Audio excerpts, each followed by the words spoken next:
Today on the Topping Show, Kamala Harris cutting confiscation video goes viral. Venezuelan protesters demand Maduro resigns. Kamala Harris uses a new accent when she has an event in Atlanta. Fifth Circuit rules in favor of Texas. We, in fact, can defend our border. A girl claims there's no such thing as being straight. Secret Service parody song goes viral. Sticker Mule pro-Trump email goes viral and causes backlash and support. Delta may sue CrowdStrike for the outage.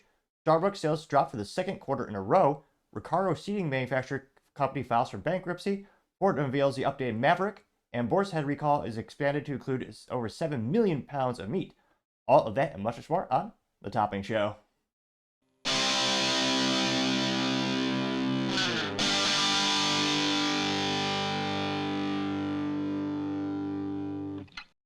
Thank you everyone for taking the time to tune in today. Today's episode of Topping Show is proudly sponsored by Topping Technologies.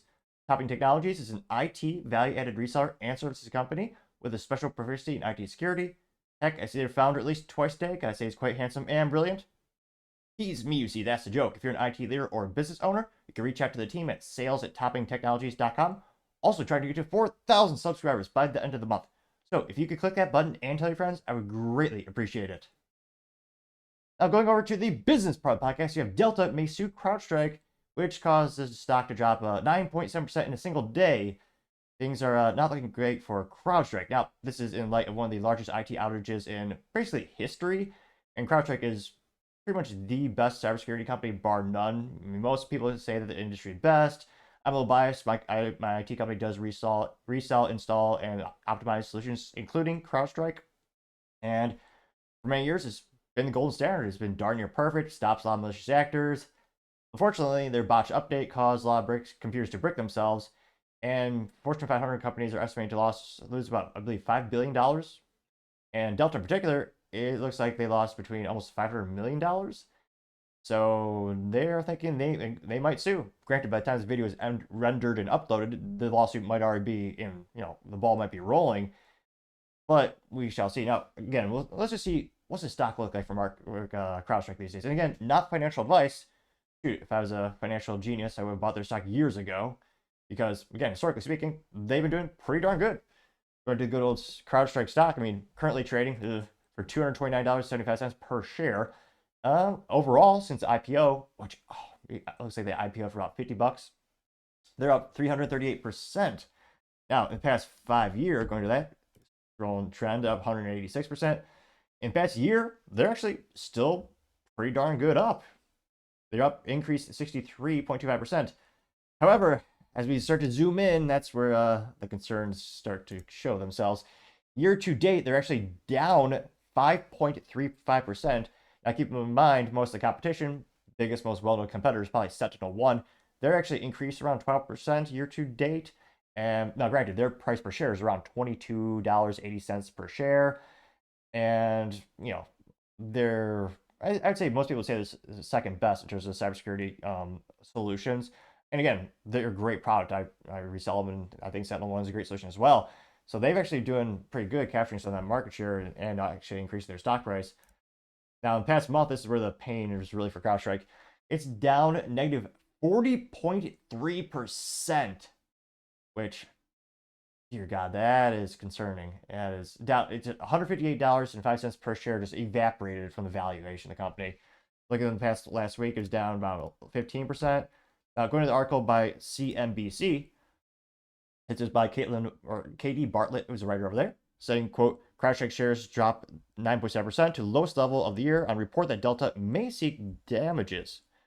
Now, they say that Delta hires David Boies, chairman of Boies Schiller Flexner, to seek compensation from CrowdStrike and Microsoft. Now, they say that CrowdStrike shares are at the lowest price since 2024 and have lost 1/3 of their value since the historic IT outage of Microsoft systems earlier this year. They say that Delta is handing over, 176,000 refunds or reimbursements after almost 7,000 flights were canceled. Wow. Which, yeah, that's not great.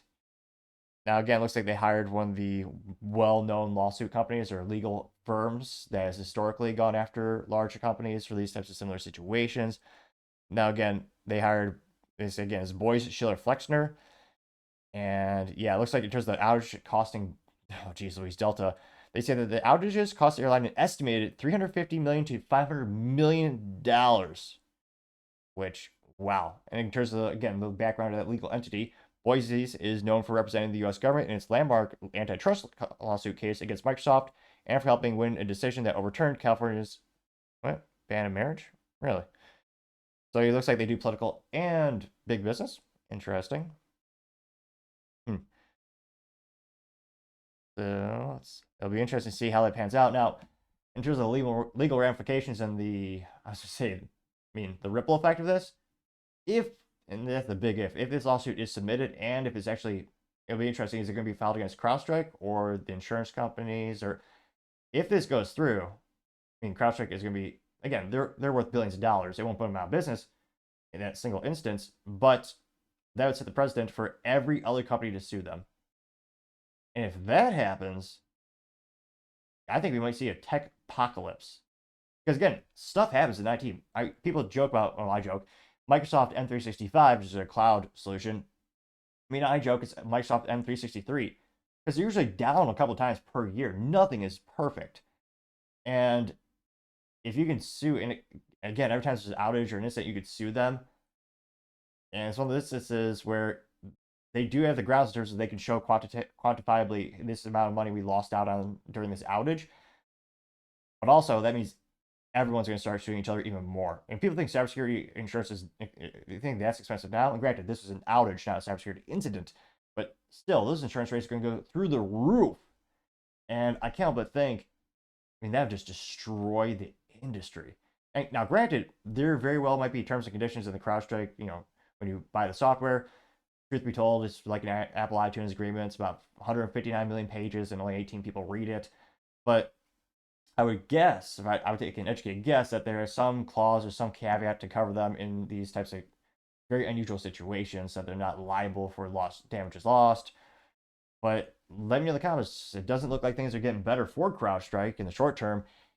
And again, no official lawsuit has been filed, but shoot, it'll be interesting to see if it is brought forward. And then that precedent would just be a domino and just decimate a lot of IT companies, I think. But as always, let me know in the comments because, as always, it'd be fascinating to hear what you have to say. Other interesting business news, Starbucks sales dropped for the second quarter in a row as people start to realize you do not need a glorified candy bar in a cup, which, let's be honest, that's 99.9987% of all Starbucks products. To me, the only value add of Starbucks, the whole quote-unquote experience, he's got a clean office setting for if you're in between meetings and you're on the road, like you're a sales rep like myself, and you're in between two appointments, you need, let's say you got 30 minutes to an hour of downtime. Well, take a laptop, go there, use your cell phone for hotspot, and just obviously common courtesy, well, it's too common now. If you occupy it, you're supposed to be, a good person, you buy something from them. So that way you're not just stealing their free space. So, truth be told, I usually get, the Pike's Place, where the cheap black coffee is, and it does taste pretty good. But in the rare instances where I do buy it, I only do it because of the value prop to be able to work on the road more efficiently than just doing it in my car. So it is 110% a luxury. That being said, Charles, the founder, is a genius. And the company's historically the most successful coffee company in history. One of my favorite books last year I read was Onward by Onward by Howard Schultz, who's the founder of Starbucks. And he's come back as the CEO multiple times to fix the company when things have gone bad. Can't help but think, maybe third time's a charm. We might come back to fix it a third time. Now, their stock is not doing great as well. Now, going to their stock, historically speaking, again, not financial advice. Most companies over time do increase in value. And historically, doing pretty good, up 310%. Currently trading for $79.09 per share. Granted, of course, not financial advice. By the time this video is rendered and uploaded, price will change because that's what the stock market does. Now, going to the past 5 years, though, that's pretty damn bad. Remember, the S&P 500 on average grows around 19% year over year on average. And again, if you're not into finances, S&P 500 is just a mix of the 500 stocks that are agreed to most represent the economy. And again, past 5 years, this is down at 21%. So it's not crashing, but you see these hills and valleys. This is pretty sporadic. So it looks like it went down all the way to $61 in 2020, peaked around $122 in 2021, and just ups and downs. Now, in the past 1 year, That's rough. It's down 24.63%. Year to date is down 18.93%. Past month, a little all over the place, but on average is down 1.58%. Last week actually increased by 1%. And looking here, I don't see any dividends, so it's not even an incentive to keep it if you were to buy the stock. But again, not financial advice. Now, diving into the article, we're going to use our good old OG search engine, Yahoo Finance, which, fascinatingly enough, was the dominant search engine for a period in history. Now, this is coming to us thanks to a writer by the name of Brooke DePalma over there. And she says, quote, Starbucks reports another quarter of sales decline, reaffirming guidance. See if they got a cool Starbucks logo we can throw up on the screen here. Got some cool graphs. So they say, quote, Starbucks missed the mark on sales again as reported in its numbers after the market close. Q3 revenue, because again, it looks like their fiscal Q3 is not the calendar Q3. They say that their fiscal Q3 revenue fell 1% to $9.1 billion, lower than the expectation of $9.2 billion per Bloomberg consensus estimates. Global same-store sales declined for the second quarter in a row, down 3%, while overall foot traffic fell 5%, which, again, if you're a brick and mortar, foot traffic is key. Again, direct correlation to sales, you get more foot traffic. So for them to have decreasing foot traffic, that's even worse. They note that the adjusted earnings per share came in at 93 cents compared to the estimates of 92 cents. In the earnings call, CEO Laxman Narasimhan, not intentionally trying to butcher that name, said, quote, they said the customer environment was complex, saying the company is doing all it can to regain its footing as a premium player. He said that he has, quote, full confidence in the long-term potential of Starbucks worldwide. He continued to say, quote, we are not satisfied with the results, but our actions are making an impact. Key indicators are, quote, trending in the right direction and are runaway for long improvement. Which people bought what he said because its shares popped 2% after that speech there. Now they say, while Starbucks missed its earnings numbers, the results were still better than feared. With reaffirming guidance, the shares are up 6% after hours, actually. Pulling up there, here's a nice little chart of the revenues throughout the years. Or it actually breaks it down in quarters. They also know that same-store sales are declined 2%, while the average check is up 4%, which they admitted was in part due to menu increasing their prices and also, inflation. And they also had some promotional offers that offset that as well. CEO continued to say, quote, we are operating in a challenging consumer environment. We see volume increase at home in our ready-to-drink business as consumers opt for groceries over eating out, which, that is quote-unquote easy. I always debate how much of their sales from in-store sales are lost because people buy Starbucks products from brick-and-mortar stores like Walmart and you just create the product at home, or if that's just an entirely different customer altogether. That's always an interesting debate I have with my friends. We have some very unusual debates, believe it or not. So it'll be interesting. Of course, they also blame the economy, which, this is unprecedented economic and political uncertainty, and no one on the planet needs a Starbucks. It is, in some way, say, a nice treat. I understand it's high-quality materials, but there are a lot of things working not in Starbucks' favors, including increasing the cost of goods sold by having, increased cost of labor. The unions are spreading, which inevitably increase the cost while decreasing efficiencies. And you also have, interestingly enough, they didn't really mention it in the article, but you do have some protests at the company. A great example of the ineptitudes of unions representing the company, and they shouldn't. Well, the Starbucks union, they praise Hamas. Yeah, that caused a big backlash because, of course, praising terrorism is mentally and morally vacuous, obviously. And many people chose to shop at Starbucks because, why would I support that union that works there when they're praising such evil things? Yep, that's a good reason to boycott them. So a lot of people started boycott Starbucks. They're still trying to sell a premium product. You're being boycotted more and more. And there are some people critiquing them because they still operate in Israel, which many people think is that's a cultural and political thing that many people are calling for boycotts just because of that. And that's not, things are not the best at Starbucks. I wonder if the founder will come back and fix the company for the third time. You saw that, just that the stock, and again, stock's not a perfect barometer for company performance, but historically it is one of the indicators people look at. And that 5-year trend is quite concerning. And it'd be interesting to see what they're going to try to pivot to in terms of, again, getting people in the door to buy more products. They're bolstering their app because the Starbucks app is, growing in their sales. So, that's going well for them. as every company becomes an IT company inevitably. But I mean, when was the last time you honestly bought a Starbucks, or you actually went there and you purchased one of those? I'm trying to think. Last time I had was it Q1? I'm trying to think. I remember I had a meeting in Fort Worth, Texas, or some people call it Texas, and I had a couple of minutes between a couple of meetings. So I think I had an hour between meetings. I took my laptop in, obviously got the Pike's Place, but what was that Q1? Granted, I'm not a great barometer for the economy. I'm pretty frugal, except when it comes to funding the businesses. But leave in the comments. When's the last time you actually went to Starbucks, and do you think they'll be able to turn around their sales this fiscal year? Let me know, because as always, be fascinated to hear what you have to say. Other interesting business news: Recaro filed for bankruptcy. Rest in peace, performance seats. Hopefully not. But this is brought to us thanks to Car and Driver. Specifically, this is coming from Eric Stafford, who's a writer over there. They say, quote, Recaro, famed sports seat supplier, has reportedly filed bankruptcy. The future of one of the auto industry's oldest seat manufacturers appears to be up in the air after the recent filing. Here you can see some of those iconic Recaro bolstered seats, which help keep you in place when you're, especially, you look at the sales breakdown, they're best known for sports car seats. And they say that, quote, Recaro Automotive has filed for bankruptcy per reporter by Autocar, a German auto seat manufacturer, has been approved for self-administration, but it's unclear how it will affect the brand's future. Recaro was bought by the U.S.-based private equity investment in 2020, which many people see as a controversial thing. Some people call it the kiss of death, because sometimes private equity can help bolster the company by giving them more resources, and they can actually increase their efficiencies. And other times they just melt the company for all they're worth, like in heartbreaking cases like Toys R Us, which was a staple of my childhood back in the day. Hence why I made sure I commandeered sign back there for me.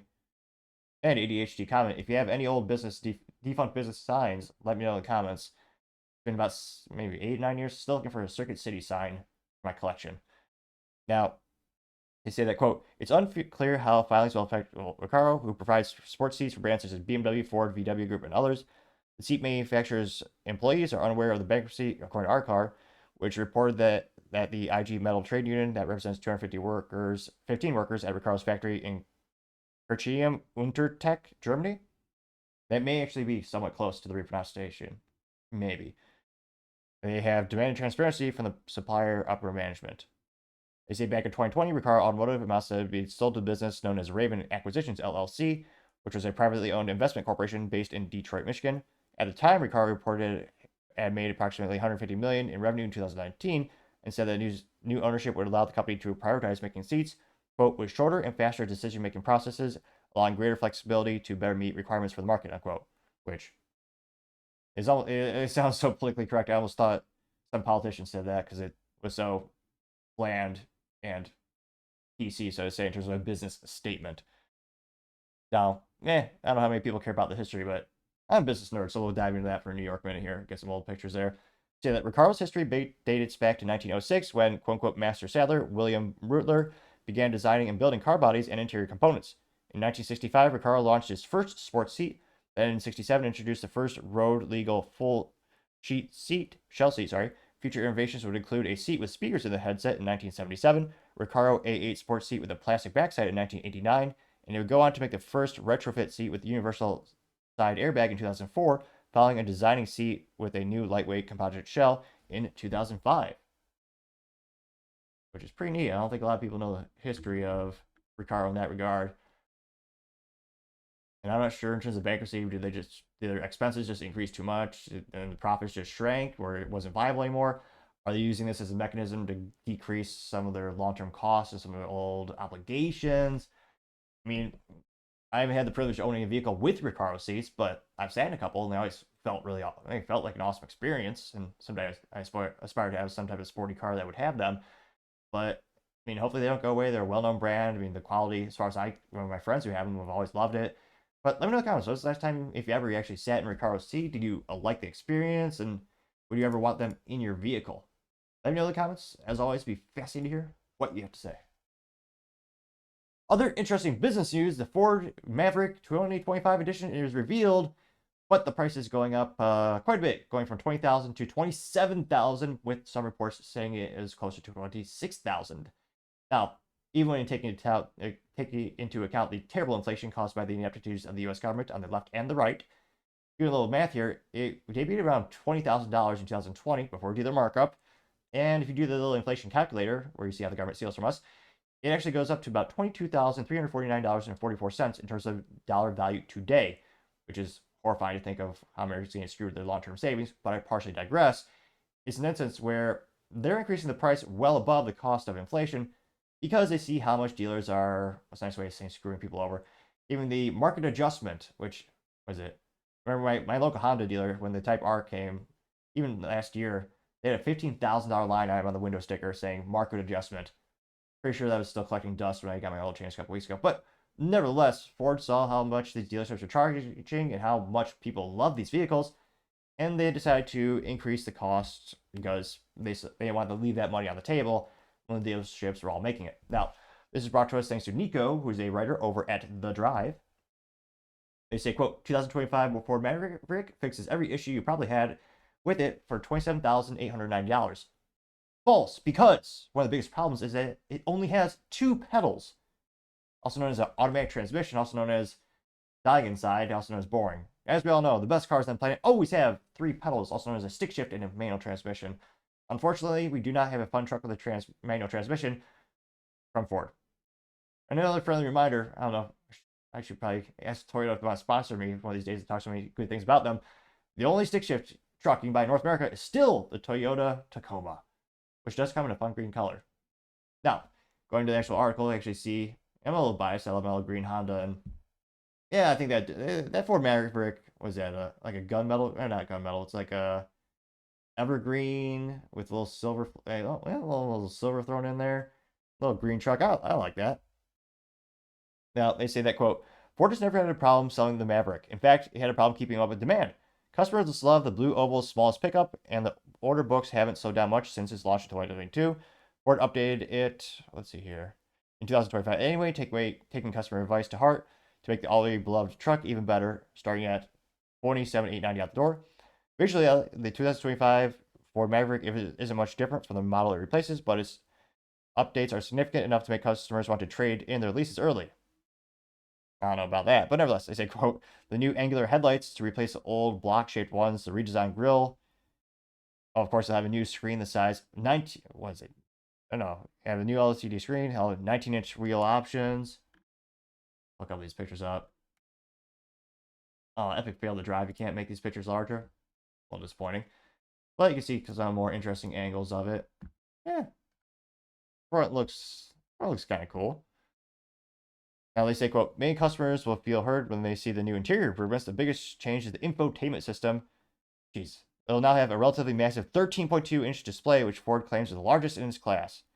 The new screen replaces the 8-inch screen and the oddly shaped and sized cubby that sat next to it. Ford Maverick forums were filled with customers who felt like the latter was wasted space and may struggle to find use for it. But it's gone now, replaced by Ford's most advanced Sync 4 system, which is standard on all Mavericks. The new infotainment system is coupled with a new digital gauge cluster and replaces the old analog gauges. Aww. I don't know, maybe it's just me, but I love the little old-fashioned needles. I say old-fashioned, but I mean, pretty much that was the only option when I was back in my day. Now, looks like got a couple more. Have a little co-pilot, has some more LEDs, more lights thrown in there. See the interiors. Oh, to me, it kind of silly to have that massive of a screen, considering I thought the purpose was a low price point, work truck. Which again, you would want minimalist features. Heck, you'd want roll-up windows in that case. Then many truck owners I know do love that feature, because again, more things that you put onto a vehicle, the more things that can inevitably break and cost lots of money.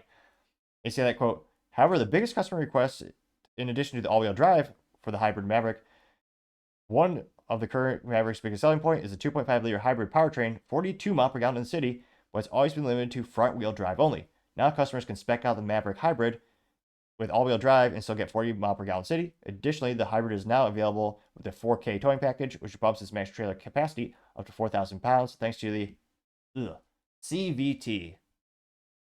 Manual transmission. It's more fun. The current Ford Mavericks Tremor off-road package has now become its own model, just like the F-150, which is smart. That's where you can, just like the Ford, the Raptor, charge more money, extra features, more profit. And the enthusiasts gobble it up. They love it. It's a cool thing. See a couple more pictures. They got a little power supply there in the back of the truck. So it's sad. It's a little disappointing to see the price point increase. Granted, I'm sure the market will pay for it. I mean, people love these little things so much they couldn't even keep them in stock for most of the time. And the dealerships are killing it, so to say. And it's sad because some people, I mean, the whole point is a cheap, fun truck, and yet some dealers mark it up to the point where it's just prohibitive. Kind of like how dealers basically destroyed one of the coolest things Ford ever made was the Focus RS, which was awesome, and the MSRP, great value, but the dealers marked it up 10, 20, 30 grand, put it behind velvet rope, and wouldn't let people test drive it. And because of that, the sales are so low, Ford decided to just kill that altogether. Another great example of a great idea being destroyed thanks to the ineptitudes of the dealership community, which, again, it does there's a lot of upside to that. I understand those relationships have been around since the inception of Ford way back in the day. Literally, day one, they had an indirect sales model. So I understand the history and the benefits of having employees where they basically sell your product and you don't have to worry about paying them or anything. They make all their money off the commission, the service, and maintenance, yada yada. But it'll be interesting to see. I think it'll just increase the sales, even though the price range has gone up. And I've seen them around town once or twice. They look kind of neat. But let me know. Do you think this is just continue to increase in popularity? Do you think this price point is getting too close to the Ford F-150? Let me know in the comments, because as always, it'll be fascinating to hear what you have to say. Now, going over to the culture part of the podcast, you have a girl claiming that there's no such thing as being straight, despite her, existing. But X-Twitter is a funny place, and losing TikTok is seemingly unlimited amount of interesting content. Now, of course, this comes straight from the horse's mouth, Liz of TikTok, and she says, quote, TikToker claims that there's no such thing as being straight. Now, fascinatingly enough, for those who are just tuning in audio-wise in awesome platforms like Spotify, which again, a friendly reminder to give me a rating in that, either 0 stars or 5 or 4, I forget how many there are, and then let me know what I can do better. Well, in this case, she does not have short blue hair, or one of those stupid cow rings, the nose ring in the middle that girls seem to get more and more these days, which I don't know where that started, but I don't know where that trend started, but it needs to stop. It's ridiculous and unattractive. But nevertheless, only about 23 seconds long and might hurt your earballs, but yeah, interestingly enough, she has a regular looking sweater, long, brownish hair. She almost looks normal. And yet, we'll play it. I don't have like a serious issue with straight people. I just don't necessarily agree with the lifestyle and the way they push the straight agenda on us from the time we're 2 years old. They're like, oh, you're gonna marry little Davy when you grow up. And I'm like, nah, I don't believe in that. I don't believe in being straight. I don't believe it's possible to be straight.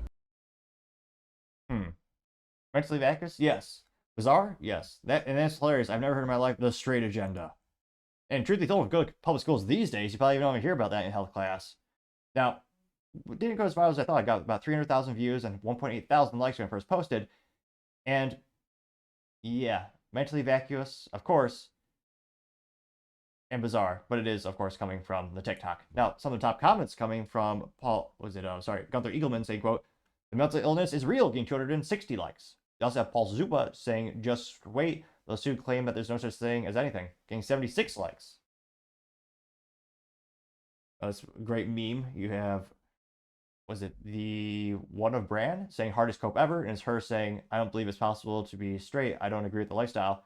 They have the Trad Man comic saying, there are literally billions of living examples of why you are wrong. Yep. Getting 207 likes. Watch Sociofactor says, here. Something disgustingly racist, not worth reading.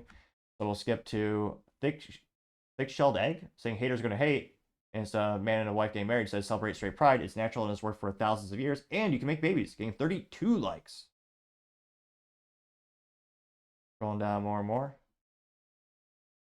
Ducky says straight people are weird, and it's a picture compilation of all the leftists like George Takei, the Star Trek guy, touching naked men. I think that's on a talk show. You also have all the government officials who are naked and doing perverse things. That got 65 likes. Here. Zekai Soja says bring back mental hospitals, getting 66 likes. Now, granted, I'm not sure if this person is just doing this for a futile... I was about to say futile attempt to get attention. Not really futile, it's working quite well. Millions of people are seeing this on the TikTok and all these platforms. Old School Eddie says we have a problem with reality in the country, getting 54 likes. Your father says she exists because of a man and a woman, getting 91 likes. Jack says, who's going to tell her she's mentally ill, getting 84 likes. Joshua Walker says, the straight agenda she refers to is the human race, getting 74 likes. Wall Street Silver says, funny, getting 55 likes. Let's see here. Might be an interesting, what's this graph from? The Brew posted a graph from the rabbit hole saying, quote, over 50% of young liberal women have been diagnosed with mental health condition. This is a Pew poll from 2020, and the question was, has a doctor or healthcare provider ever told you that you have a mental health disorder? Percentage saying yes. Yeah, you look at the women saying yes. Jeez Louise. Yeah, women in general, and it's broken down by conservatives, moderates, and liberal. Women are overwhelmingly, let's say, double the rate of men almost. And yet, the biggest skew is liberal women, which is literally off the chart. It's so high in that there we go, make it large infographic. And of course, the biggest age, actually, interesting enough, moderates, the biggest age where that happens is 30 to 49. Liberal women is 18 to 29. Then goes, the trend goes down all the way to 65. Conservatives, the women actually, in terms of this poll, they also peaked at ages 30 to 49. And men, they peaked 18 to 29, and men go consistently decrease that rate throughout the ages. That is for all the men trends with the three, again, conservatives, moderates, and liberals. It looks like this is data from Pew Research, America Trade Panel Wave 64. The survey was revealed, March 19th to March 24 in 2020. Unfortunately, they omitted the sample size, which again is important, as well as the geographic, because there's a lot of variables that go in there. But I mean, I wouldn't be too surprised, just anecdotally speaking, just looking at the dating apps these days, which is usually quite soul crushing. It's a lot of short blue hair, and when they look at their hobbies, it's all like weird political stuff. Now that did get only 6 likes, but interesting infographics. So I read it nevertheless. Yeah, it'll be interesting to see if we ever have like a straight Pride Month or anything. You see the global birth rate decreasing exponentially, and there are some governments that are actually increasing tax incentives for couples to have children. I wonder if we'll increase or have more of those things in the United States. Where in the U.S. you do get tax breaks with dependents when you file for taxes. But I wonder if they'll have any other mechanisms that incentivize the cultural shift to having more children in the United States, which of course we do need. I'm not sure what the odds of that are happening, but yeah, it is quite concerning to see this thing on the TikTok. But at this point, is anyone surprised? And actually, let me know in terms of your anecdotal experience. And again, another friendly reminder to click that subscribe button. I have a theory. When I first started the show, barely any subscribers, and believe it or not, spoke even worse, spoke really quickly, mostly monotone, stumbled over my words, and mispronounced darn near everything. But as I slowly but surely gain more subscribers, my speaking ineptitudes have decreased, slowly but surely. Some might argue it's just a modicum of improvement. However, an improvement nevertheless. So my theory is, if you click that button, it may very well assist with my goal, someday having a whole episode without a single speaking ineptitude. A man can dream. And someday it very well may assist with your assistance. But as always, let me know in the comments, because I'd be fascinated to hear what you have to say. Other interesting cultural news, you have a Secret Service parody song going viral about the big gal that was attempting to guard Donald Trump. I apologize for the picture-in-picture. There has to be a better way, but I have not, and if you know a way, let me know in the comments. I've not found a way to maximize the YouTube short. So this is only going to take a fraction of the in-screen. But you should be able to hear the hilarious audio, which is oddly addicting. And I don't know if it'll go platinum, but I think the trend might increase for a little while. And again, this is coming from someone on YouTube by the name of Crazy Stuff 6654. It says, Secret Service girl can't holster her weapons. She deserves her own song. It looks like the song is called Secret Service Girl Classic Vinyl.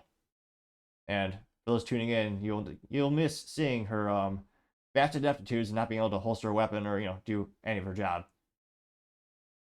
There she is, she's not that cute. I doubt she can aim, I doubt she can shoot. Everyone was confused, they didn't know why. Everything got worse cause of DEI. Can't put your gun away, Secret Service girl. Can't keep your glasses on, Secret Service girl. Chew way too much gum with your hair in curls. Time to find another job, Secret Service girl. one more time. There she is, she's not Okay. that cute. I doubt she can aim, I doubt she can shoot. Everyone was confused, they didn't know why. Everything got worse cause of DEI. Can't put your gun away, Secret Service girl. Can't keep your glasses on, Secret Service girl. Chew way too much gum with your hair in curls. Time to find another job, Secret Service girl. Could that be the next cult classic? Will it actually be printed on vinyl? Maybe. Now, also a friendly reminder about the ineptitudes of government and bureaucracy. To this date, as far as I can tell, no one's been fired from the Secret Service for their ineptitudes. When the head of the Secret Service stepped down in disgrace, she should have been fired. And yet, when they were asking, we called her up to Congress, went to D.C. and grilled her on all the questions, which she had no answers. They did ask her, she had no intelligent answers, I should clarify, and she mostly obfuscated the truth. But they asked her, has anyone been fired for this incident where Donald Trump was shot? Nope. Apparently they were reassigned, which is a nice way of saying they're getting paid the same, or if not the more money, to work in a different department, or just suck at something else. Can't but see it only happens in the public sector. You fail, you either get promoted upward, or sometimes you get a nice paid leave of absence before they assign you to a different department. And it's fascinating. This is the worst Secret Service case handling of a situation in my lifetime. Obviously, there's some who've been around when JFK visited Dallas, and CIA definitely didn't do anything, or the Secret Service definitely wasn't in on anything that happened there. Of course not, of course. But in my lifetime, this is the biggest ineptitude I've ever seen, and yet no one's been fired for it. Now, culturally speaking, I think this will probably be one of the people will be talking about this through the ages. Now, in terms of the song, again, I think this is showing a big culture shift, just people becoming more and more aware of the government ineptitudes, or perhaps their planned evil deeds. Maybe a little column A, a little column B. But let me know in the comments, do you think this song will be catching up? Will everyone start putting it on their for the ringtones for their cell phones? And have you heard it before? Is this the first time you got to enjoy that song? Let me know in the comments. As always, be fascinated to hear what you have to say. Other interesting cultural news, Sticker Mule pro-Trump email goes viral. Now, for those who have never heard of Sticker Mule, they are a sticker company. A little biased. I've been using them for maybe 5 or 6 years for my tech company, and I usually prefer the vinyl cut stickers. They're pretty damn durable. I put them on my little tumbler, and I put that thing in the dishwasher a couple times a week. To this day, they have not faded, and they're still actually, hey, case in point, this is like a bumper style sticker on my laptop here. That was from Sticker Mule. I think they have some great stuff. Now, interestingly enough, they had a little controversy earlier this year. I believe they actually dropped their ads temporarily from Rumble, or Rumble stood up for Russell Brand when YouTube was trying to censor him or demonetize him without technically breaking any of the rules. Rumble said, we're not doing that. Sticker Mule, I believe they were the ones who dropped down. Of course, unfortunately, just saying the R word, which on YouTube now refers to Rumble, I joke, because there's a theory, and granted, they have the AI listening to your episodes, so they can censor it based on what you say, and they can also, demonetize it based on what you say, which I have seen. Well, apparently, if you just say Rumble, they not demonetize your video, they just blacklist it, which, statistically speaking, based on their subscribers, granted, I'm far from a million, but to get 0 views on a video, I don't want to say it's impossible, but it's a statistical anomaly I've not yet seen. And interestingly enough, that same video will get more views on Rumble. Now, going to the actual substance of the article, pull up that right here. This is coming to us thanks to Emily Moore, who is a writer at Slate.com. And they say that, quote, a popular sticker company sent a MAGA email to its subscribers. Even employees were shocked. The CEO argued that about politics at work is anti-happiness. And here you can see you actually get some of those are the 2 stickers you get for free with your order. Again, not paid sponsorship of the video or anything, but a cute little picture. It says Sticker Mule on font with a little mule, and then you have the big face of the company. And they also give you free hot sauce after a certain dollar amount of order, as they launched their own hot sauce company. I think it really is just called Kick-Ass Hot Sauce or something like that. It's kind of cute and tastes well enough, a little too spicy for my palate. Now, they say, quote, in the response to the assassination attempt of former President Donald Trump, the Sticker Mule co-founder and chief executive officer Anthony Castellano wrote in an email with the subject line Trump 2024 and handed it to every subscriber in his company's database. The contents of the message had little to do with sticker printing. which I use some pretty advanced email security filters for my tech company, so I'm not surprised I actually didn't see this. And should be told, I check the deep spam folder every once in a while. Now they say, quote, beneath the email's hero image of the bloody Trump, his clenched fist in the air, Castellano issued a plea. Quote, I don't care what your political views are, but the hate for Trump and his supporters has gone too far. By the way, this week, later in the email, he says, quote, by the way, this week, get one shirt for $4, normally $19. I suggest buying one that shows your support for Trump. Abridged versions of the post were also shown on the company's or via Instagram and X accounts.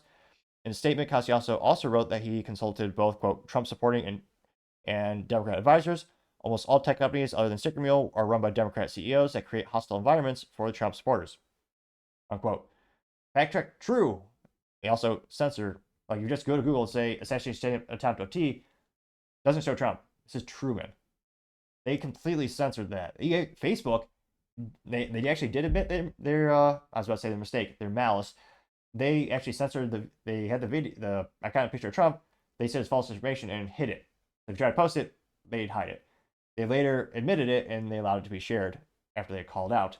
Now, they say, he continues to say, quote, we gave our customers an opportunity to buy shirts for $4 to support Trump or whatever else they want. At the same time, we educate the world that Trump supporters have big hearts. Unquote. Which, yeah, it was I don't think that's too controversial myself. Just pointing out the ineptitudes or the malice of big tech. And yeah, just saying all this animosity is not good for the country. Interestingly enough, it's only on one side of the political aisle in terms of, calling your opponents a threat to democracy and saying, literally comparing him to Hitler for years until one of the leftists, just snapped or was trained or pushed to try to take Trump's life. Now they say that, quote, but Trump's leading political opponents were quick to denounce the attack shortly after the attempt. Oh yeah, they claimed as the bullocks from all the Democrats saying, oh yeah, we totally, this is, Biden literally said, oh yeah, come on, man, it's not us. We need to come together. We're all one country. And the next day, all the same people were immediately saying, oh yeah, he's a threat to democracy. He's evil. Now, they say that, quote, Constantino did not confirm the company obtained consent from the email subscribers to receive political messaging, which, you have to confirm that. You own the email list. You can unsubscribe. They always have that button on the bottom. You can unsubscribe from any email list. And yeah, it's one of those things where I don't know how many of them are really asking for specific. You never ask specifically, I don't think, for the subject in which you're around. And again, there was a company promo inside of this in terms of that t-shirt promo. So it wasn't just political activism or just political statement trying to bring the two sides of political out together, which I think we do need some unification in the country, because I personally have never seen our country so divided. Now you have a couple people saying, oh yeah, I'm canceling my order. One person said, oh yeah, they canceled, what was it? Oh, last year, was this some company in Colorado said they're going to cancel their orders going forward. They spent $10,000 over 3 years. Now, at the end of the day, it'll be interesting to see the total number of people who buy the products. Will the sales actually go up because it's Trump supporters or people are in the middle or just people who want to unite the country? Do you think they will actually increase their sales with Sticker Mule? They actually buy more of the Sticker Mule products because they believe in the co-founder's message to them. Of course, they are losing some sales. There's that specific use case for that company out of Colorado. And yeah, inevitably, pretty much if you say anything political, you're going to lose some sales and maybe gain some sales.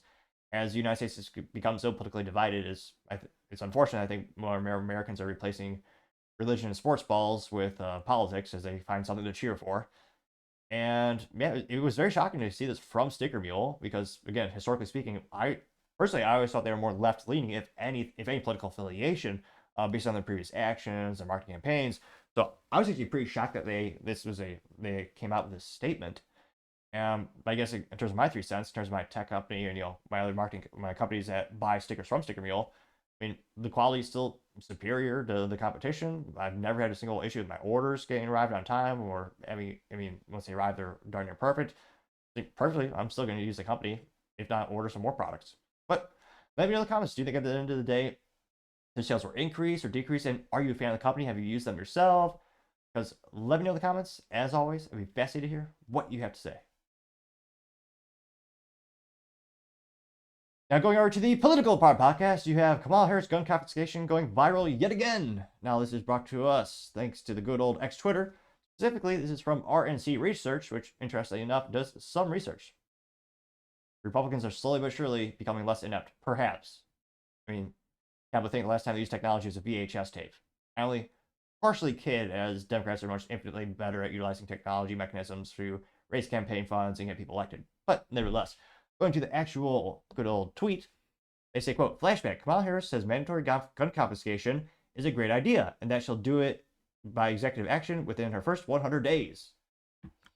And it's kind of funny. I usually say what they're, usually say, oh yeah, what they have to say is infinitely more, more eloquent than myself. In this case, not to be too bombastic or confident about my speaking abilities, but I was going to say it's not tall order, but yeah, in this case, maybe not so much. Adding to your gun control agenda?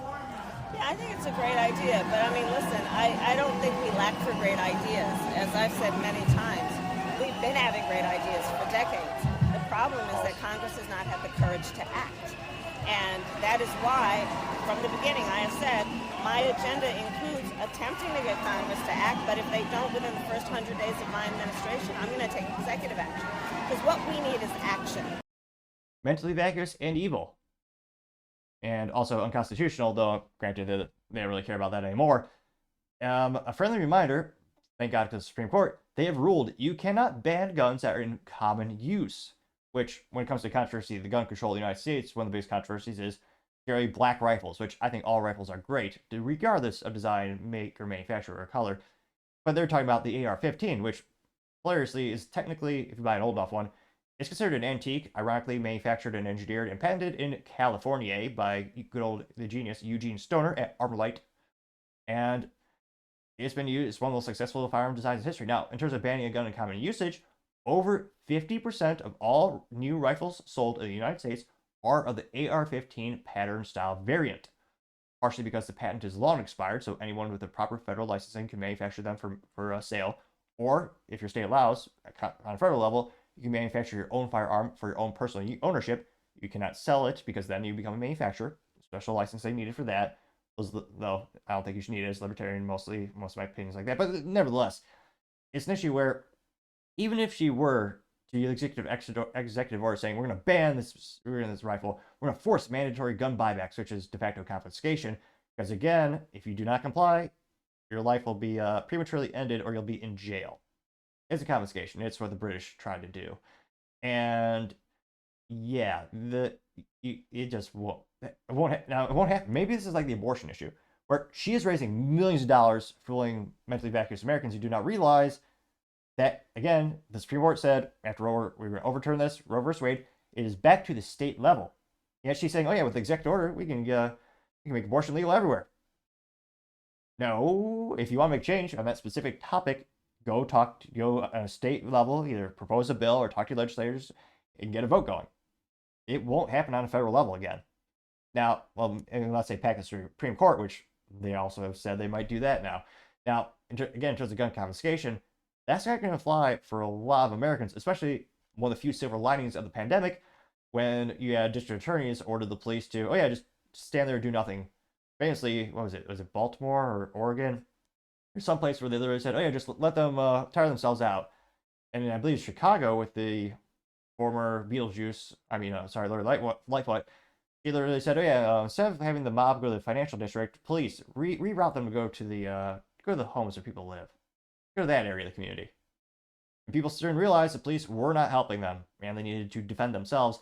You had record amounts of new gun ownership in the United States during the pandemic.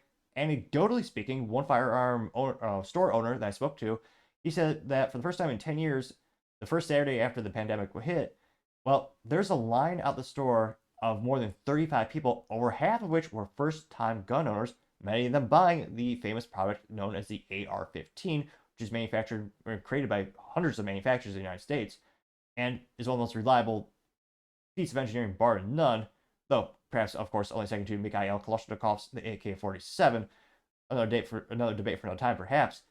But this went pretty well. I got 1 million views, and she will raise millions of dollars on this bullet point. And again, this is from a couple years ago. And to give Biden credit, during the 2020 primary, he said during the debates, when they were talking about gun control, he said, you can't do that on executive order. I would work with Republicans and Democrats in the House and Senate to trample on the Bill of Rights and the Constitution. Well, I changed the words a little bit, but Biden did admit you cannot do that on any executive order, and that if they wanted to make gun law changes, they would have to work in that mechanism, that route. And during that debate in 2020, she famously said, oh yeah, I'll just do executive order. After 100 days, I don't get what I want. And this is going viral yet again. And again, given her ideologies, I don't think she's going to change her mind or change that statement. And if she does, I don't know anyone who's, I hope no one actually believes her. Now, going to the comments, which are also usually pretty darn interesting. One of the first ones comes from Reject Degeneracy saying, clowns say clown things. And just a picture of Kamala Harris on a Wednesday afternoon. Oh, no, wait, that's her painted as a clown. Got 187 likes. We also have Logic Facts, Reality Matters, saying Kamala says she's violated the Second Amendment in her first 100 days. That's a great campaign style, Logan. Getting 457 likes, which, yep. Paratrooper Brady says the Constitution is pretty clear, Tommy. Getting 670, no. 671, whoa, 2 or 3 likes right there. Going down more and more. Perkles the Great says, protect your family. Kamala would use executive action to confiscate guns if no legislation that does that the first 100 days actually heard of the Constitution. I don't know if she could read that much. Unfortunately, I think there should be an exam or tests everyone in D.C. should have to take a couple times a year to assure they actually read documents by the Founding Fathers and know what the Bill of Rights and the Constitution are. Unfortunately, I don't think many of them could pass one of those exams. Left and right, mind you. And then you have a picture after that statement with a mother with a good old vintage, it looks like, I don't know if it's vintage, but the style is a break action shotgun holding a child. It says, a gun in the hand is worth more than the entire police force on the phone. True, getting 675 likes. Interestingly enough, the side that claims to, quote unquote, be on women's, fight for women's rights and fight for the protection of women are the same people that want to disarm women, which is the most disgusting, mentally, morally vacuous thing you can do. One of the best quotes that I've heard of in my life, and I guess you need a little background for the quote, Samuel L. Colt. He was the genius who patented the first successful revolver. They had many before, but they had misfires. They weren't work properly. He was, and again, he founded the Colt Company, which is now renowned as one of the best. Well, they've been bought and sold and bankrupt a couple times, but one of the most famous names in firearm history. And there's an old quote saying, God created man, but Samuel L. Colt made man equal. Very true. Because again, a firearm is a great way to level the playing field against again, on average, women are they weigh much less and are much less strong than men. However, give her a firearm, she can fight off any attacker. I think every woman should have a firearm. It should be properly trained, and it's disgusting that some states actually do not allow to have more concealed carry. Another topic for another time, perhaps. But yeah, I would argue that the people on the right actually care more about women, but no topic for another time, or no debate for another time, perhaps. Super Duper Elite says executive orders don't override the Constitution, getting 430 likes. True. You got Left Goat Vagrant saying, no Kamala, you'll do no such thing, getting 224 likes. Pray for Rain says, will the people confiscating the guns have guns, getting 174 likes, which one of my favorite hypocrisies of politicians when they try to ban guns, when they're usually the people who have 5 to 6 people surrounding them at all times with guns that are better than we can buy and more efficient than we can buy in terms of those that are fully automatic, which if you and I want to buy a full-on machine gun, you can if your state allows you, and it was manufactured and registered with the U.S. government before 1986, thanks to the discussing NFA Act. And of course, you have to pay a $200 tax stamp and do a bunch of BS paperwork. But of course, no paperwork is needed because, again, government officials are above the law. Nick the Trader says, not going to be a pretty sight in the U.S. if she tries to pass this, getting 112 likes. Roll down more and more. So any contrarian statements. Because again, I mean, there are some people, I was about to say Americans, there are people who live in America who are technically citizens who believe in gun confiscation. They think that only the government should have guns. Which again, if they ever read a history book, you would see that every time, historically speaking, that the government is the only one that has guns is one of the most evil things in history happens. And it happens every time they disarm the populace. It's not like an outlier, like, oh yeah, it happened one time. No, it's a formula. Every time that happens, it's always right before worst things in history. Pretty Girl MAGA says, the people of Venezuela had their guns confiscated as well. I hope Americans are listening to what this communist says. She means it, getting 58 likes, which, I mean, I do think she's authentic. I mean, Kamala seems to mean what she is saying, which I guess as a politician is moderately rare, but in this case should also horrify every American. Mark Fisher says, the party that tried to jail their opposition intends to erase your Second Amendment rights. The party of open borders and cancel the police is just, weird, getting 106 likes. Julie Ann says this makes her immediately disqualified to be in government, getting 79 likes. Yeah, it should. Because it's not already a law or a rule. If you don't believe in the Bill of Rights, you should not be a part of the government. Going down more and more. Burke Macklin says good luck with that, getting 37 likes. Paul Scalisi says try that in a small town, getting 58 likes. Sad part is they would just send in the U.S. military, who has, if you ever play the game Risk, has pretty much the winning thing, which is the supply chain. And again, your local police, they might be great, they might stand up for your rights, maybe. But what if the police from another town comes on over? What if they send in the National Guard? What if they send in the U.S. military, the Army, Navy, the Marines, everything? They have pretty much unlimited resource allocation and supply chains. So, horrifying to think about. Mike R has the iconic meme where you have someone looking at someone else's paperwork and cheating. It's Kamala cheating, looking over at Venezuela, getting 10 likes. Now, granted, in terms of the, let's see here. Oh, this is, well, I'm biased a little bit because my family escaped the hellhole that is Cuba. So I'll read this meme, or meme, as some people might call it. Pine Pearl 829 says, and it's a picture of Fidel holding a cigar, Fidel Castro. It says, quote, what does the government do once it disarms its citizens? Anything it wants. Quote, true, getting 6 likes. It'll be interesting to see how much this moves the political needle, how much, in terms of moves on political chessboard. Again, she will raise millions of dollars on that bullet point because there are a lot of people who hate guns and think that only the government should have guns. So she'll raise campaign funds with these types of messaging. And people who traditionally are Second Amendment, as unfortunately, I don't think Second Amendment should be a political issue. I think every American should be pro-gun. They should be pro-civilian guns because, again, how our country is founded in just history and, modicum of intelligence. But I don't like the fact that it is becoming a political issue with traditionally Republicans being more pro-gun and Democrats being anti-gun. Also disappointing when there's a lot of rhinos in the Republican Party who don't actually get more gun rights, get our gun rights back. Again, it's been almost 100 years since they passed the NFA Act, also known as the National Firearms Act of 1934. You still have that crap on the books? Really? And Republicans had the House, they had the Senate, and the White House a couple years back. They still didn't get that off the books. But I partially digress. Do you think people will start to wake up the fact of how radical Kamala Harris is in this regard? Do you think the people who are already pro-gun are already not going to like her to begin with? And again, this video is, it's being full circle in terms of going more viral again. A lot of these videos are from 2020 from the Democratic primary. But I don't know. Let me know in the comments. As always, be fascinated to hear what you have to say. Other interesting political news, you have Venezuelan protesters demanding Maduro resigns. Perhaps because he's mentally vacuous or morally vacuous, evil, or perhaps all three. Yeah, this is one of the worst. Communism has never worked, will never work. Venezuela being one of the great examples because of how inept and moronic they are. Especially, in addition to human rights, disarming your population and breaking the economy so bad they are basically starving. There's literally something called the Maduro diet. Because people are starving so much, they're they're actually drilling more holes in their belt so that they can tighten their belt. While at the same time what's the way of saying overweight? I can't think of one. That fat piece of shit. Again, he's starving his population with his policies, and he literally was giving the speech. In the middle, he picked up a snack and ate it while everyone else is starving. That's communism. That's evil. And yet, the U.S. government still supports him. Now, this is brought to us thanks to ViceGrad24 over on X Twitter.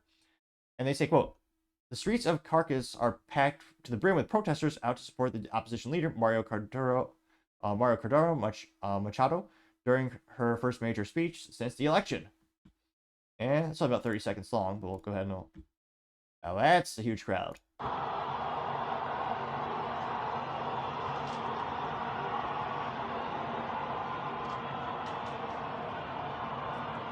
You can see like 1 or 2 square foot of unoccupied space. And this street is packed shoulder to shoulder with people.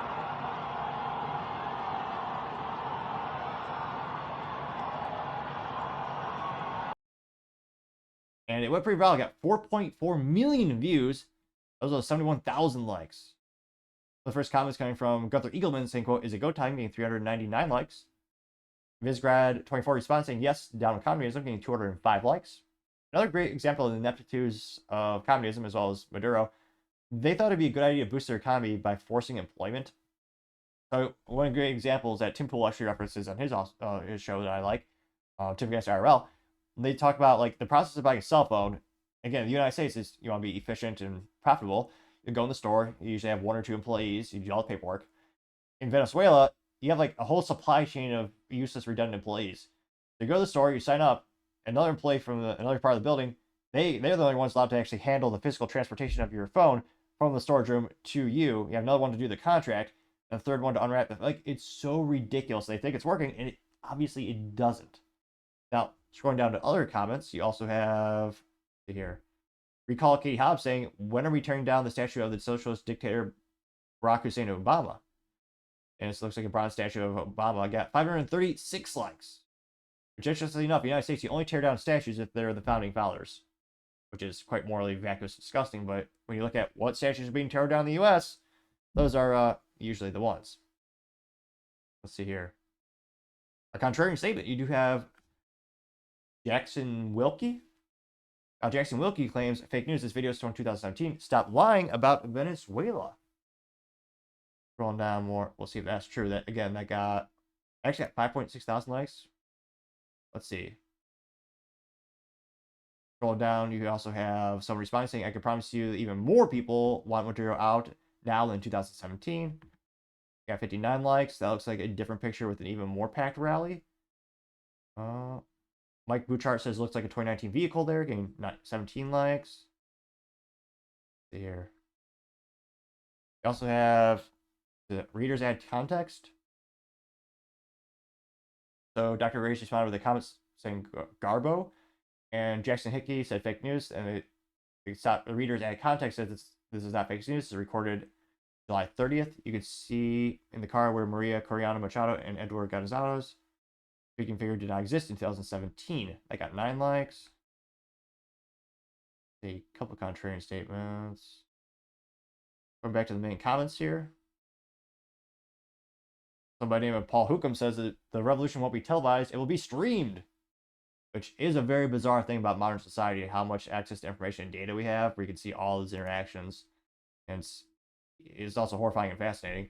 Red Wave Press says Venezuela will not stand for a dictator ruling over them, getting 411 likes, which we'll see. They've let it happen for quite some time. Hopefully not, hopefully they not for so much longer, because again, it's not good for anyone. Well, I take it back. It's good for the one mentally vacuous, one of the vacuous a-hole who is the dictator. It's good for that person, but everyone else, yeah, it's hell. Truth Warrior says, may God protect them. I pray for peace and change the government, getting 179 likes. Craig Chamberlain says, freedom always finds a way, always getting 412 likes. So overall, vast support. The real question is, will there actually be any change in Venezuela? A lot of people are starving, a lot of people are struggling over there, so I certainly hope there's change soon. I'm not sure what the odds are, but hopefully we will see some change. But let me know in the comments. Especially be fascinated if you're actually from Venezuela or one of the surrounding areas. Have you seen it firsthand? What are your thoughts? And in general, let me know, because in the comments, I'd be fascinated to hear what you have to say. Other interesting political news, you have Kamala Harris with a new accent when she goes to visit Atlanta. Because, of course, interestingly enough, she did not have a packet of hot sauce in her purse.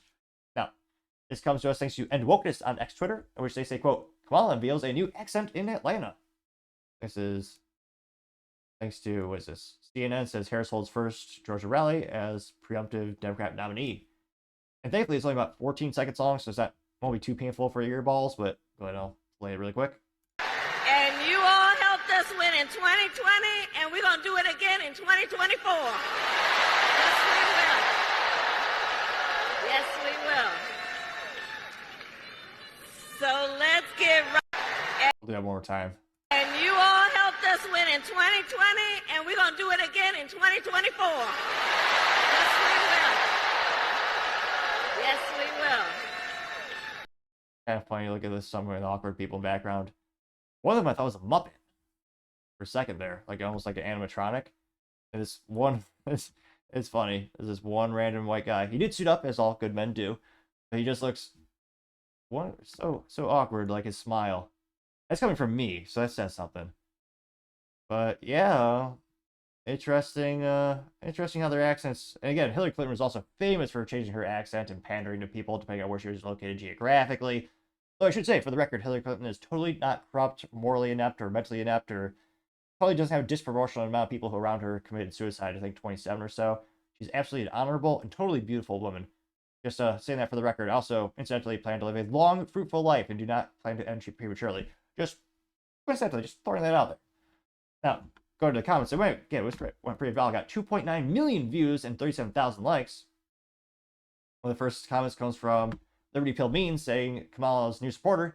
It says Latina dudes for Harris, and it's Mr. Maduro. And that got 403 likes. Colin Rugg says, amazing, everyone is about to be reminded about how unlikable Kamala is. And 1.3 thousand likes. Planet Memes also says, just like Hillary Clinton, fake as can be, getting 620 likes. Also, Zupa says Kamala is 110% fake, getting 983 likes. Gunther Eagleman says, quote, Ebonics in full effect, getting 785 likes. Liberty Pill Meme says, white dudes for Harris. It's the guy who attempted to assassinate Donald Trump. Picture of him, and it got 1.4 thousand likes. Scroll down more. Doc Huckleberry says, I'm in no ways tired. Hillary and Kamala when they were in the South. And it has a picture of Kamala with a hyena. It says, Crackle 2024, we will make school buses yellow again. 71 likes. Now, it would be more realistic if instead the made-up quote says, we will make school buses yellow again because yellow is the color of school buses, and school buses are yellow what they will be. That is a more believable quote from Kamala Harris. Just the Dude says accents don't count, and it says failed board czar Kamala Harris tried to name an accomplishment without using her race or gender. Getting 291 likes. Let's see here. Cameron Gilman says she's not Southern nor is she black. This is embarrassing, getting 31 likes, which is funny to see all the old articles from 2019 and 2020 pop up saying how she was the first Indian American or first Jamaican senator from California. Yeah, interestingly enough, they've all been rewritten in true 1984 fashion, which is a good reference to one of the best books ever written. Good old George Orwell wrote 1984. Supposed to be about a dystopian future and supposed to be science fiction, but unfortunately it's becoming seemingly more and more real, which is a good book, depressing, but definitely recommend everyone read it. There we go. We'll do one or two more. Brandy with a B says Kamala on himself was saying, that was my fake accent. And you have Hillary Clinton said, should have brought out hot sauce. Getting 203 likes. Let's see here. So, let's see. I'll do one more. Liberty Pill Meme says, Democrats, is a picture of the NPC, or is it the liberal guy crying? He says, what the F, he's calling for violence. It's a picture of Trump saying, fight, fight, fight. They have Kamala Harris with a quote saying, when we fight, we win.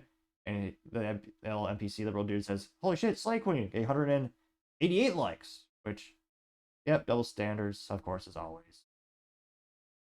So hopefully this video goes viral. Oh, here we go. Kinetic Influence says, when an Indian Jamaican takes an African American accent, why isn't the left slamming her for appropriating culture? Well, because again, rules for thee, but not for me. There's a picture with Kamala. Looks like I believe this is a picture of Kamala Harris with Indians. I should clarify, the country India, not Native American. And it got 165 likes. So,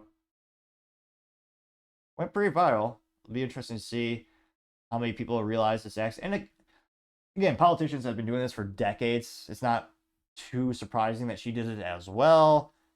But I wonder how many people are enlightened by how fake they really are. I mean, hopefully. But as I always say, time shall tell.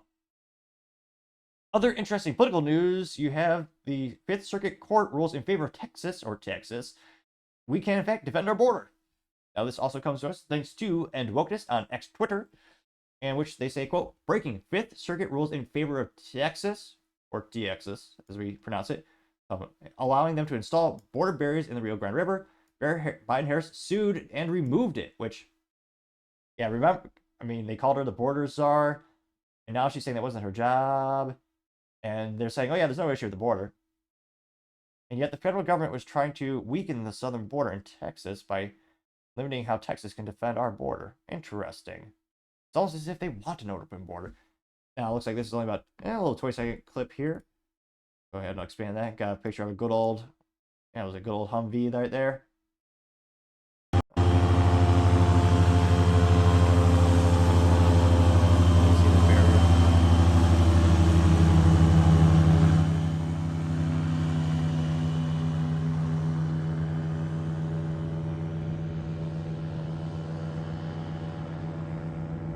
Another friendly reminder: about 100,000 Americans die every year because of the fentanyl crossing the southern border. Yep, there are many, many, many reasons, both economically, politically, and just for national security, why you should, in fact, have a border. It's also fascinating that the same people who want to give other countries hundreds of billions of dollars to defend their borders don't want us to have a border, but I partially digress. It went pretty well. Got about 430,000 views as well as 17,000 likes. One of the first comments coming from Paul Zupa saying, quote, "Slowly but surely we are saving America. Never stop working." Got 233 likes. I also have Paratrooper Brady saying, quote, "Kamala said that just tonight she would reverse Trump's open border policies." Now, why would someone who want these barriers remove them if they wanted them secure border? Getting 124 likes.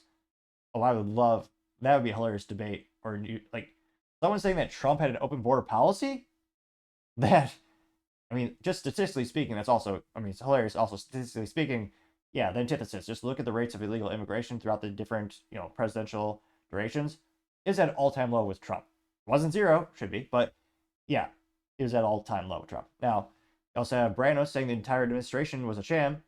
I forget the gentleman with the puffy jacket who does like the, covering his face, then he gives the pointy mark. I mean, he should be getting royalties. I mean, he is everywhere. But nevertheless, when he's saying no, it's Biden says protect Americans. Then when he's saying yes with his finger signal, saying Biden import voters, getting 185 likes. Mr. Bigglesworth memes saying another victory for them to add to the list. It says Biden-Harris accomplishments. One, or I guess it's bullet points. Allow 15 million unvetted illegals into the country. Historic inflation crisis. Record high gas prices in all 50 states. Record high consumer debt. Released terrorists into the country. Ukraine-Russia war. Israel-Hamas war. Disastrous withdrawal from Afghanistan. Violent crime skyrocketing. Try to jail political rival in the name of democracy. Lied to the American public about Joe's decline.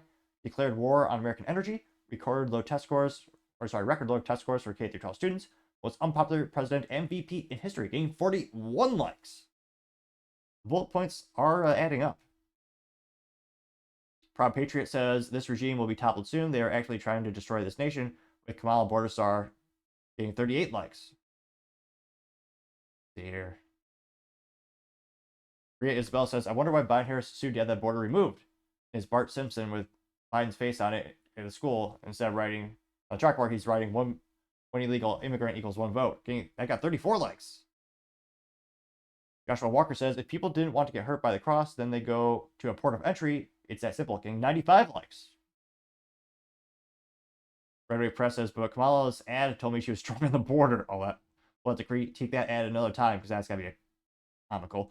Got 64 likes. Scrolling down more and more. Florida One Now says, why would a board czar getting to a root cause sue and remove a barrier entry? Getting 10 likes. This is great news for the great state of Texas, as well as the country that can actually defend the border. And interesting enough, not seeing any contrarian statements here or anyone who's irate. And granted, there are many people who are angry at this news. Don't get me wrong; they do exist. I haven't seen them in this chain here or the thread of comments, but. Yeah, some good news for Texas. It'll be interesting to see whether states follow suit in terms of protecting the border, because Lord knows the federal government isn't doing darn near anything. And this is one of the biggest political issues going into the election. I think this is going to sway a lot of voters to go from maybe the left or even middle or libertarian to more right. But let me know, do you think this will be of all the issues we have, and there are many issues that people vote on, do you think this will be the #1 issue? And do you think this use case specifically is going to show what the true intentions or the track record was from the federal government protecting our border versus states, and as it's become a political issue, people on the right versus people historically on the left? Let me know in the comments, because, as always, be fascinated to hear what you have to say.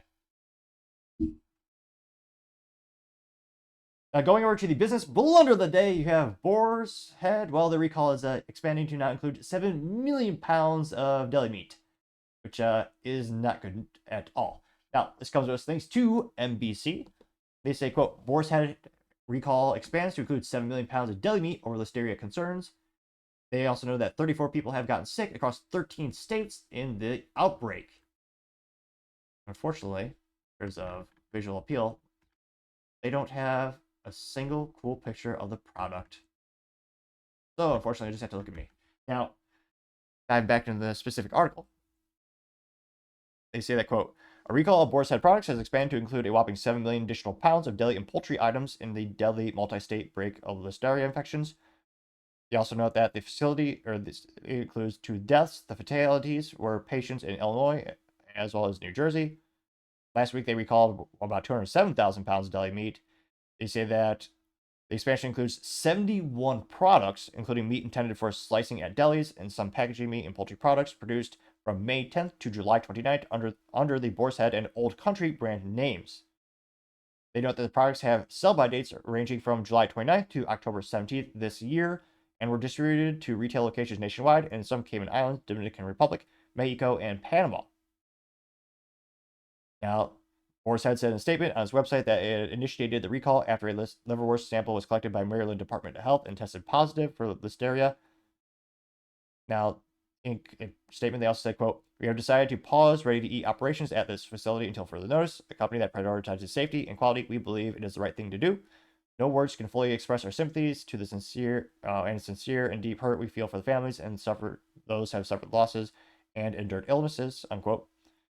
They tell everyone, of course, play it safe. If you have any of these products in your fridge or your freezer, just go ahead and toss it out. And looks like at this time, let's see. You can also return it to the store.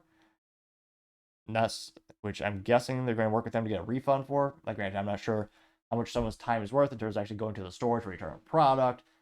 But not great news. Again, just recently, it was about 207,000 pounds of meat that are being recalled. Now to specifically 7.1 million. And again, it's supposed to be more of a premium brand. It's not the store discount brand meat. And I have a couple friends who they've used the product before and they've loved it. They have always had good experiences with it. And it's very heartbreaking that this has become a deadly issue. So definitely, if you have any friends, spread the word that this is a serious recall. Just always, in this case, especially, just play safe, throw it away, get something else.